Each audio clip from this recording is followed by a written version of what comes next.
Bwana, nashukuru Mungu niko vizuri. Niko vizuri. Muda wa ngenga umefika mwanangu, nilikuwa napitia hapa. Mambo ni hivi. Bwana, vitu vingi vinaendelea. Bodi ya ligi tayari wametoa hukumu ya zile mechi ambazo zimefanyika, mchezo namba 133, mchezo kati ya Simba Sport Club dhidi ya Dodoma Jiji ambao ulichezwa pale Dodoma. Simba Sport Club, mchezaji wao Selemani Mwalimu ametozwa faini ya shilingi milioni 1 pamoja na kufungiwa mechi 3. So far, kwanza umeridhika na adhabu hii? Kwanza mimi adhabu aliopewa Selemani Mwalimu kwa kweli adhabu ni ndogo ukilinganisha na kosa alilofanya. Selemani Mwalimu alifanya kosa kubwa na la makusudi. Ukiangalia aina ya kosa alilofanya na hukumu aliyopata kwa kweli haviendani. Nadhani kanuni ya bodi ya ligi ilikuwa inaelezea kwa upana kabisa hii adhabu inaendeleaje. Hii adhabu ya mechi 3 na faini ya milioni 1 kwa kweli kwa kosa la kumpiga mtu kiwiko kwa makusudi. Kwa kweli ni ndogo. Angemng'oa meno. Vile alivyopiga angemtoa jicho. Angemvunja pua. We, mechi 3 na kumvunja mtu pua vinaendana na hukumu? Au angemng'oa meno ya sebleni vinaendana na hukumu? Kiukweli hukumu ya Selemani Mwalimu wairudie tena, waikague, waangalie kosa alilolifanya na hukumu viendane. Sasa kama tatizo ni milioni 1 tu, hata mchezaji sasa anafanya kosa milioni 1, yule anapokea Simba mshahara shilingi ngapi? Lakini kama simtaka afungiwe ndo amefungiwa hivi. Angefungiwa kufungiwa. Kama kosa kalifanya kwenye mechi ya Dodoma na kamati ni ya masaa 72, kwa nini alienda kucheza dabi? Leo hii Selemani Mwalimu lile goli lake lingekuwa goli halali mfano, asingefanya makosa pale mbele, si Yanga angekuwa ameadhibiwa na mtuhumiwa? Jiulize kwamba ile mechi Selemani Mwalimu angefunga, na Selemani Mwalimu tayari ni mtuhumiwa, hadi hapa alikuwa ni mtuhumiwa. Kwa nini umkeka wa kutoa mapema akafungiwa mapema? Angefunga je? Au Yanga mngewaambia Kiswahili gani wakakueleweni? Kwa mimi nadhani kamati ingerudia hii hukumu kwa usahihi, aina ya kosa Selemani Mwalimu, muda aliokaa na maamuzi waliofanya viendani. Sijalizika. Yule alipaswa afungiwe mechi 5 kwa sababu makosa kama hayo Ibrahim Baka aliwahi kufanya. Kapigwa mechi 5. Kafungiwa mechi 5. Tena Baka kumpiga mtu kipepsi. Alimgusa tu na kamguu kidogo. Baka alimgusa kidogo. Akafungiwa mechi 5. Mbona wao wamempiga mtu kile Ongbak? Unasijua hizo style za Ongbak, kampiga cha hivi. Kafungiwa mechi 3. Kwa kweli mechi 3 ni ndogo. Kama watusikiliza maoni wadau, warudie tena hukumu. Kingine mmetozwa faini ya shilingi pia milioni 5 kwa mashabiki kumrushia chupa mchezaji wa Dodoma Jiji Edgar William. Mmeendelea kuwa watovu wa nidhamu. Mashabiki wa Simba kiukweli mimi naomba leo kama shabiki mchome niwakemee, waache wanaita skanka, wapunguze. Vichwa vinapata moto. Hakuna klabu ambao isiyofungwa, isiyopata sare, isiyoshinda. Haya ni matukio katika mchezo. Mimi niwaambie ukweli, kama mpira umewashinda, kashabikieni taarabu. Mnatia hasara klabu. Milioni 5 kwa Simba hii ni hela nyingi sana. Milioni 5 Yanga afadhali, lakini milioni 5 Simba hela nyingi sana. Milo inaniuma. Yaani Simba tunaenda kulipa milioni 5 kwa ujinga wa mashabiki wachache ambao wana uwezo wa kucontrol temper, na hili limekuwa muendelezo. Unajua hiyo faini ya milioni 5 ni ndogo sana. Mashabiki wa Simba inabidi wangefungiwa hata mechi 10 kwenda uwanjani. Haki ya Mungu.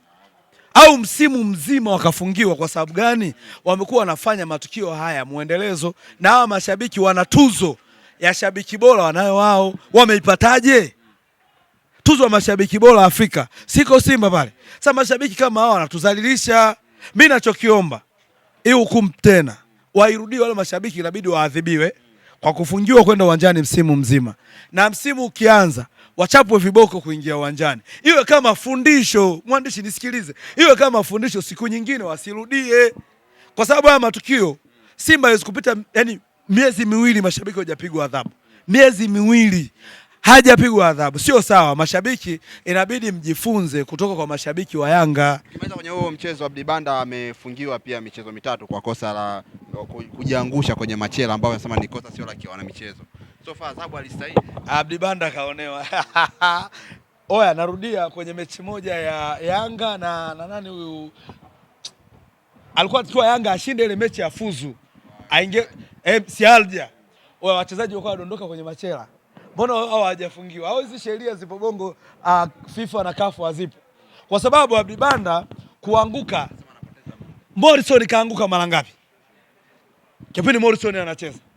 mara nyingi. Afu mchezaji kupoteza muda sio kwa sababu ni mchezaji wa timu ndogo na unamwadhibu, yale matukio yapo, wachezaji wanaanguka sana, na nadhani huu mtego ipo siku wenyewe waliotega watashindwa kuutegua, kwa sababu wachezaji kupoteza muda uwanjani ni sehemu ya mchezo. Ndio maana kwa dakika za nyongeza, dakika za nyongeza zina kazi gani? Kama mchezaji akipoteza muda anapewa adhabu, zile dakika za nyongeza ni za nini? Basi ungekuwa cheza dakika 90 tu zinaisha, zimeisha. Lakini Abdi Banda kawaumiza Abdi Banda kaumiza wengi mioyo, kwa sababu kila kitendo cha yeye kupoteza muda kimewauma. Lakini Abdi Banda adhabu yake haiendani na kosa, yani kumfungia michezo mitatu na hela somokea hela na faini. Yani Abdi Banda kosa lake linafanana na Selemani Mwalimu aliyepiga kipepsi na aliyejiangusha chini, hukumu zinafanana. Abdi Banda ameonewa jamani, wallahi Abdi Banda kaonewa. Sema Abdi Banda yuko timu ndogo, hana wa kumsemea, na mimi nipo hapa Mchome. Abdi Banda kwa kweli kaonewa, angalie tena. Sawa, kingine tunahamia kwenye Kariakoo Derby ambayo ilichezwa pale New Amani Zanzibar. Klabu ya Simba imetozwa faini ya shilingi milioni 5 kwa kosa la kuingia kwenye uwanja wa Amani Zanzibar kupitia mlango usio rasmi. Milioni 5 nyingine tena. Hii klabu kuna moment inabidi bodi ya ligi kabla ya kuhukumu watoe elimu kwa hivi vilabu. Mimi nahisi labda elimu pia ni kipengele, kwa sababu ukiangalia aina ya kosa kwa ukubwa wa Simba kuadhibiwa na kupostiwa kwa kosa la kupitia mlango wa nyuma, kwanza ni imani za kishirikina kwangu mimi, lakini nilivyoona ni imani za kishirikina, kwa sababu geti kuu lilikuwepo na haya matukio ni muendelezo. Simba hizi adhabu kama hizi tushapokea sana.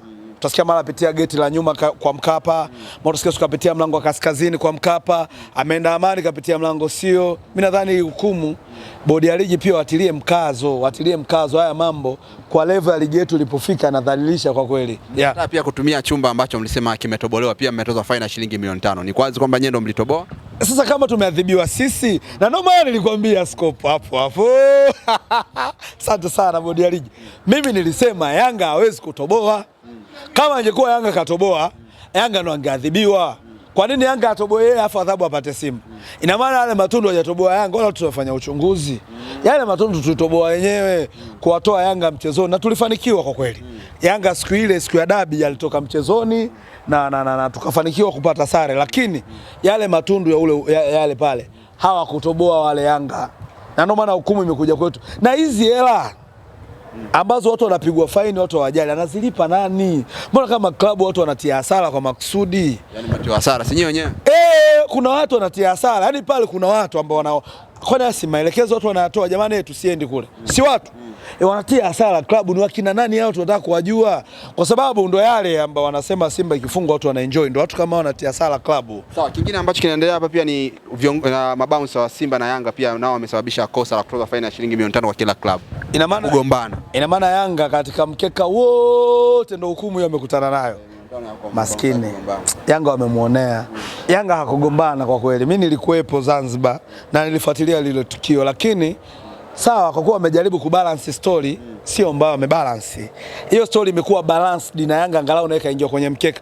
Hapa ndo unaona tofauti ya Simba na Yanga. Kipindi nazungumza kwamba Yanga kuna viongozi wanaelewa sheria, wanaelewa ya mambo. Hebu angalia aina ya hukumu ambayo Yanga aliyopata, faini aliyopigwa, kosa alilosababisha, afu angalia makosa ya Simba tulilosababisha na hukumu tulizopata na wachezaji wetu, unakuja kugundua kwamba Yanga wana viongozi ambao ni smart. Ili kosa sio la viongozi wa Yanga. Ili kosa ni la steward wa Yanga. Na steward wakachanga wao wakalipa. Milioni 5 sio shida. Sawa, klabu ya Simba inatakiwa kulipa gharama za matengenezo ya mlango wa kuingilia chumba cha kufanyia mkutano cha waandishi wa habari Zanzibar baada ya walinzi wenu kuvunja tena. Kwa kutumia chuma. Walivunja tena chumba cha nini? Cha waandishi wa habari ambacho mlitumia chuma mkavunja ili muweze kupita. Ina maana tunaenda kuharibu miundombinu tukavunja uwanja. Hapo Simba tumevunja miundombinu ya mlango. Ya uwanja, miundombinu ya uwanja imevunjwa. Sema ndo timu yangu utafanyaje? Unajua uko hivi scope. Haya mambo ni ya kihuni. Unaenda kuharibu uwanja wa Zanzibar. Unajua ndo maana Unajua nikupe mfano, uwanja wa Zanzibar ni uwanja ambao umetengenezwa katika uimara, katika ubora. Vyoo vya Zanzibar havina harufu. Unaweza na chakula ukalia mule ndani fresh. Sasa unaenda kuvunja ili iweje? Kuharibia Yanga tuonekana wa Tanzania bara ni wahuni au inakuaje? Adhabu hii hapa. Zanzibar wapige marufuku Simba kutumia ule uwanja tena. Sawa, kingine cha kumalizia hapo kwenye hizo adhabu za Kariakoo Derby pia kichana zaidi za waamuzi, kuna David Kameta Duchu naye ametozwa pia faini ya shilingi milioni 1 kwa kosa la kumwaga vitu uwanjani. Nilisema sikusema Skofu. Watu mimi nawaambiaga, mimi ni shabiki wa Simba lakini mimi ni msema ukweli. Duchu alimwaga maji, umenelewa? Baada ya kumwaga maji ya dawa, ule ulikuwa ni ushirikina, ule ni uchawi. Duchu hukumu hii haimtoshi kwa sababu katudhalilisha wana Simba. Huwezi kwenda kumwaga dawa alafu ukapigwa adhabu ya kufungiwa, ukapigwa adhabu ya milioni 1. Yule inabidi afungiwe maisha. Kwa sababu pale alikuwa yuko live afu unamwaga maji hadharani. Mpira wa Tanzania sasa hivi unatazama worldwide. So Afrika tena worldwide.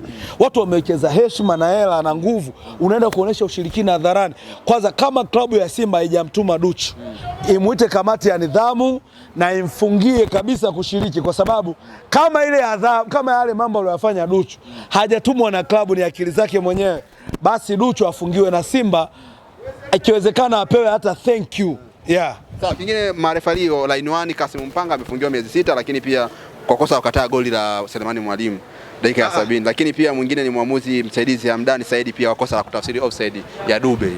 Kwamba wanataka kutuaminisha kwamba lile goli la Selemani Mwalimu lilikuwa goli halali. Sino maana yake. Waache bwana. Lile goli alikuwa halali bwana. Lile goli Selemani Mwalimu alifanya faulu, alidaka. Kwanza ukiangalia kama offside si offside, mambo hayaeleweki. Wamemuonea. Kama wenyewe ingekuwa pale wako live pale ongeza kuliamua lile goli. Waache bana. Sasa hapo wanaenda kutengeneza migogoro mingine kwamba lile goli ilikuwa ni halali wakati watu tulikuwa tushaamini lile goli ni makosa. Kwaona mimi lile goli ilikuwa ni halali. Mimi kwangu nilivyoona sio halali. Lakini kwa sababu wamemwadhibu muamuzi aliyolikataa, ina maana tayari lile goli lilikuwa ni halali. Kwa hiyo aliyefaidika hapo nani? Hamna alifaidika kwa sababu kuna huyu aliyekataa ya Prince Dube, alafu kuna huyu aliyekataa goli, na maana bado ingeisha 1-1, bado ni bila vile vile. Bwana, shukrani sana. Pamoja.